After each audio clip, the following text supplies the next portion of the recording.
It's largely been an okay quarter for JSW Steel, given all the headwinds, which included, of course, the COVID-19 lockdown, the fall in steel prices. I guess the only saving grace was the controlled iron ore costs, or rather the lower iron ore costs and, other expenses. But still, a bit of a mixed bag. The top line did definitely disappoint because, we were expecting a higher number of 12,200 crores. Instead, it reported a revenue figure that came in at 11,782 crore rupees. But nevertheless, it did make up for it on the EBITDA front, which came in at 1,341 crores versus the ET now poll of 1,195 crores. So on the margins, we managed to post a figure of 11.6% versus 9.8%, and this definitely has come in as quite a positive, because it's led to even the loss figure a bit narrower than what we expected, a bit more constricted at roughly about 500 odd crore rupees, precisely speaking 561 crore rupees. This is, by the way, the first time that JSW Steel has posted a loss since December 2015.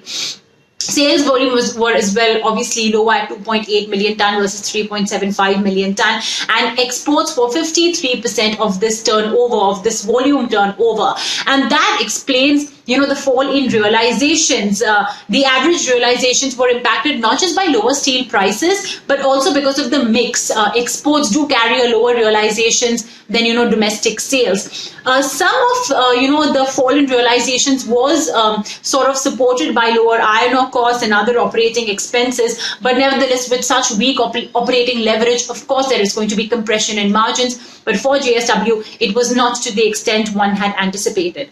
In other news, the company also commenced mining operations in 4 iron ore blocks in Odisha from the 1st of July. So it will be interesting to see what sort of cost savings JSW Steel is able to amass in Q2 because of more captive iron ore mines coming into the fray.